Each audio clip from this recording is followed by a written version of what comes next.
Good morning, Wanner Church. When I was asked to speak, I had two things that were on my mind that I'd been listening to, and these are, in my opinion, relevant to the situation the world finds itself in today. I had just listened to a talk titled "God is Useless" by a Orthodox priest, Stephen Freeman, and I'd also listened to a short 10-minute podcast on basically how God uses our least productive days to achieve His ends.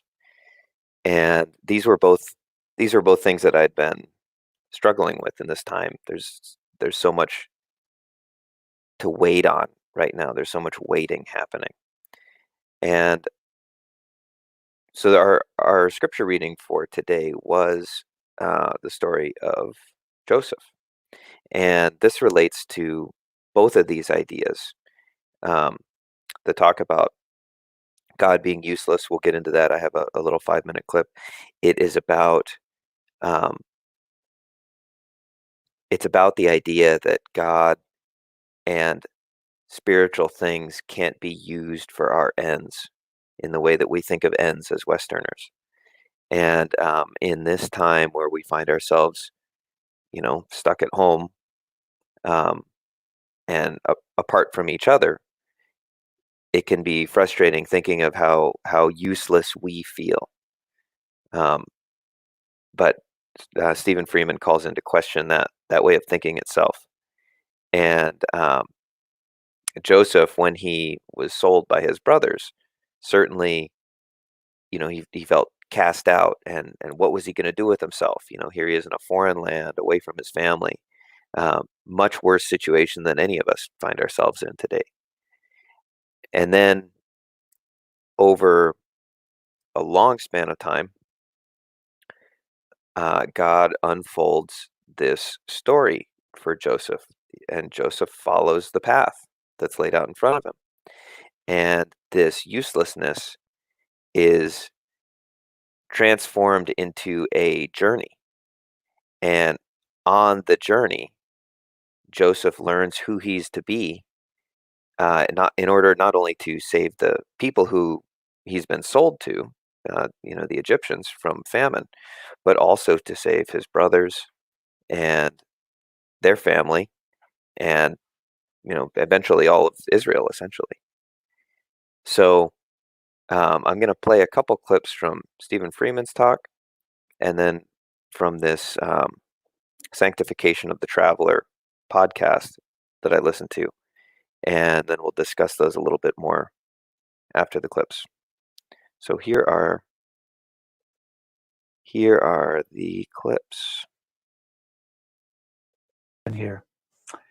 But just the simple statement that God is useless is undoubtedly sure to strike someone as an insult.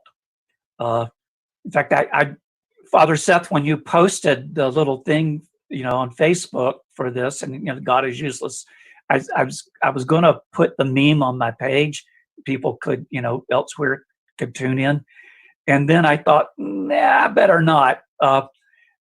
Because it's like clickbait for my trolls, which are out there, and there's not a lot of them, but they're really mean, and they love to quote me out of context and and attack me and say I think things that I don't think. But sure enough, God is useless would just really set them off. But so pay attention and understand what I mean by this, and if you relate it to someone else, please give it to them as much as you can in context. But it would easily strike us as an insult and not the statement of a faithful, believing Christian, much less a priest. Well, actually, that reaction to the word useless tells me pretty much about how we feel about the word useless rather than how we feel about God. In current American parlance, useless is generally a term of abuse. I mean, who wants to be seen as useless? But consider this is a fairly well-known excerpt from a letter by the author and playwright Oscar Wilde back in early 20th, late 19th century. Wilde wrote, "A work of art is useless as a flower is useless. A flower blossoms for its own joy. We gain a moment of joy by looking at it. That is all that is to be said about our relations to flowers. Of course, man may sell the flower and so make it useful to him, but this has nothing to do with the flower. It's not part of its essence. It's accidental. It's a misuse." He said, "All this, I fear, is very obscure, but the subject is a long one." Well, that's the end of the quote. But that the absence of utility is a term of abuse is a profound comment on our times. Stressed, anxious, sick from the fatigue of life, we find ourselves required to give justification for our leisure. We'll say things like, "I'm charging my batteries," and give work the ultimate priority. I mean, we only rest in order to go work harder. So, when I'm goofing off, I feel kind of bad about goofing off. So if I'm charging my batteries, that means so I can go back to work. There'll be a lot more to say about this given our present circumstance, because we're learning some very different things. And I'm very, very, other than people dying, I'm pretty happy about the things we're learning. So we'll come back to that. So there's many useless things that mark our lives. Beauty is useless. Rest is useless. Joy, useless. Indeed, it would seem that many of the things that we value the most are, for the greater part, quite useless, at least as the secular world counts uselessness. So what is it to be useful? The useful thing or the useful person gains its value from something other than itself. Think about that. The useful thing gains its value from something, its usefulness from something other than itself. That is, it's a tool. I value the tool because it allows me to do something else. In many cases, when the usefulness of the tool is expired, we just throw it away. It's useless. So in a throwaway society, we slowly begin to drown in a sea of obsolescence. I think I've got 4 or 5 cell phones in a drawer somewhere in the house. They're useless. There they are. However much I paid for them, now they're useless. You throw them away. In a throwaway society, we slowly drown in a sea of obsolescence, surrounded by the things for which we no longer have any use. Here's a little.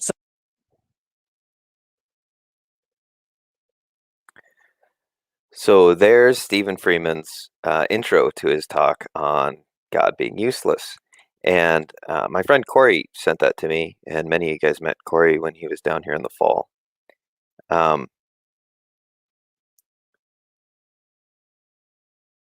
It got me, like I said, it got me thinking about, my own obsession with usefulness and needing to feel useful. And then Stephen Freeman goes on, like I said earlier, to elaborate on a God that meets your need for meaning but can't be used, which would be an idol. An idol is a spiritual symbol that you can use, and God is not an idol. He's the living God. A God that can't be used to achieve our ends is useless in a society that values productivity and material goods more than anything else. And this is part of the reason that God doesn't fit into today's society. It's part of the reason the church is empty. And it's also part of the reason for the meaning crisis that we face today. So this time of of stillness, kind of forced stillness, had got me thinking about that. And I really highly recommend the rest of Stephen Freeman's talk. There should be a link in the YouTube video description down below. I'll send that to Dave so you guys can watch the rest of that. So that got me thinking about usefulness, uselessness, and God. God doesn't care about useful or useless because his purposes can't be categorized that way. It's not that simple, thankfully. So, in that same vein, I was listening to this podcast. I'm going to play a clip from that in just a little bit. And the, uh, the minister in the podcast made exactly the point that God is not after efficiency. God is after the salvation of us. He's trying to save us continually. He's trying to sanctify us. He's trying to transform us. And he's given us opportunities to do that. And usually those opportunities look like, um, usually they look like suffering, or they look like obstacles. They're things we have to grow and overcome. And we complain about them. We say, "Oh God, can you just take these obstacles away?" But it is in working through those obstacles that we are transformed. So I'm going to cue up this next clip, short one.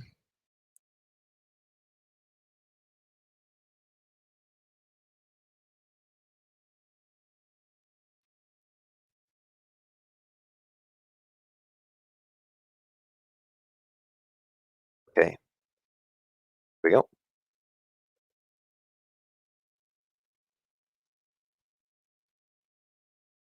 Story of God doing things that are not the way humans would do them or want them done.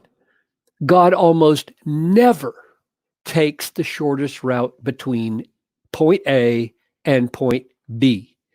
And the reason is that such efficiency, the efficiency of speed and directness, is not what he's about.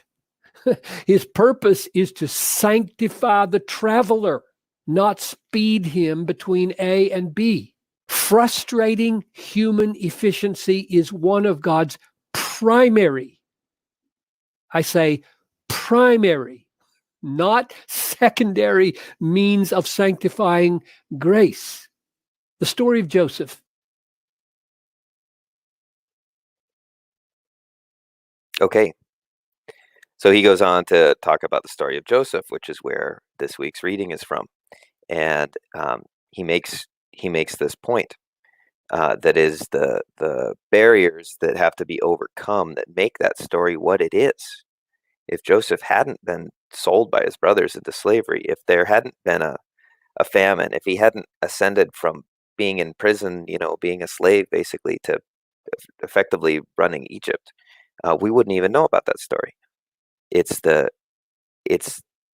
journey through the challenges that he encountered, through the uselessness that he encountered, being cast into slavery, that makes that story what it is, and that's what makes our lives what they are too. And so it's these challenges that God gives us that actually give us meaning and cause us to grow, or force us to grow, or invite us to grow. So there's another idea that I've encountered through this time of kind of patience and contemplation, which is there's another guy I watch on YouTube, and he talks about primarily about science, but he talks about philosophy too. And one of the points that he always brings up is that our modern society is obsessed with what things are, and it fits into materialism. Stephen Freeman, in his talk, he gets into this as well. And one of the things that this other guy talks about is he talks about waves, and in particular, he talks about energy waves like light and things like this. And he says to remember that a wave is what a thing does, not what a thing is. When you wave your hand isn't a wave, your hand is waving. When you look at the ocean, the water the water is water. It's not a wave. The wave is what the water is doing. And an interesting thing about waves is that when you wave your hand doesn't go anywhere. It returns to where it started from. And the same is true of water. Big waves that hit the southern coast of Australia, in a lot of the good surfing coves, and even as far north as California. Those waves are formed when ice calves off of the Antarctic ice sheet and falls into the ocean. This big slice of ice falls into the ocean and injects a huge amount of energy into the water. And then all the little molecules of water start bumping into each other and transferring that energy. And it travels with high speed and very little loss of energy all the way to the coast of these continents, to Australia, of course, and then all the way to California. Now, the water itself is not moving. The water molecules that the ice fell into and displaced, those aren't washing up on the shore in Australia or California or wherever. It's the energy that's traveling through them. The wave is what the water does, not what the water is. And this got me thinking about this tied into Stephen Freeman's talk where he's talking about usefulness and our obsession with it. We're obsessed with being the wave. We want to be where the action is. And it seems to me that in a lot of ways, that's not what God has for us. The Spirit is moving through us. It's moving through time. It's moving through societies. And we're just there like the water to rise and to fall, to carry the energy, to carry the message forward. And that's not a job of notoriety or of feeling particularly useful or of efficiency necessarily. We feel like we're just moving up and down and not going anywhere. We feel useless sometimes. But the Spirit is moving through us. The energy is moving through. And so as believers, I think we can apply that same knowledge about waves, which is that to follow Christ is what a person does, not what a person is. We like to talk about being a Christian sometimes as if like we went down to Service Ontario and got our driver's license. It's like, well, I went to church or I got baptized, and then I got my card and it says I'm a Christian. But to be a Christian is a verb, not a noun. It's what you do, and it's what you do all the time. And that is part of God's purpose for sanctifying us as travelers, not moving us efficiently from point to point, but for giving us those barriers, including what's going on right now in the world and in our own lives, where everything is ground to a halt. It's to get us to have to overcome something, to remind us that we need to be part of his purpose for us. We need to be in God's process, not just in our own little world, being a noun Christian, a Christian who got their little card, but being a Christian who lives out the way of Christ through whatever challenges, through being stuck at home, through only being able to have any sort of meaningful contact maybe with your neighbors who you happen to see across the street, through things like that. So to wrap things all the way back around to Joseph, Joseph was very patient, and the story of Joseph unfolds over more than 20 years, from when he's sold to when he's reunited with his brother, and almost, I think, 30 years till he's reunited with his father. So he was very patient, and God was with him the entire time, sanctifying the traveler, transforming him, turning him into the person he needed to be to, in the end, save his own family. And the question that I'm left asking myself is, am I anywhere near as patient as Joseph was in waiting to see what God's will be for me and accepting what it is every day. There's a lot of days when I wake up and I go, you know what, God, you got today wrong. You need a redo on this one. You got it wrong. Do I have that patience? No, I don't. I got a long ways to go there. And do I believe that God will be with me in my own restlessness, in my own time of despair? Do I see, and do each of us see God's work in our life as a thing that happened, as this, I got my Christian ID card, or as a process that's continually reshaping us, that's going to be uncomfortable, that's going to be a continual transformation and continual challenges to grow and overcome, all the way until into eternity, essentially.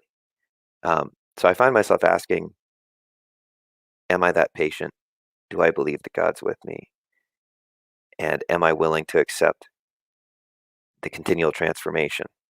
And that's the challenge that I would put out to each of you in this time.